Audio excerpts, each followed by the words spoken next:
There are three major problems the usage of cooking gas, that is LPG, has solved in Nigeria. The first one is that it decreases the problem of deforestation and helps conserve our natural forests. No doubt about that.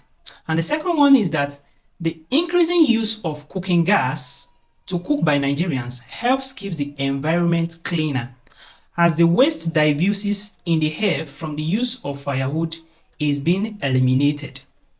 And the third one, which is the most important one, is that the use of cooking gas, especially in urban areas, has created good business opportunities for the smart entrepreneurs and unemployed youths who can now trade on cooking gas and cooking gas equipment to make good profits. I know you will definitely prefer a good business that can give you a good profit, right?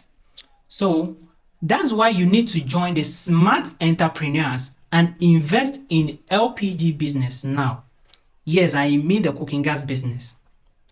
If you need any help on how to go about this particular business, do well to send me a DM and I'm going to put you through from A to Z on how to invest. Invest now and thank me later. If you find this video educative and important, please do well to like this video and follow this page for more. Thank you.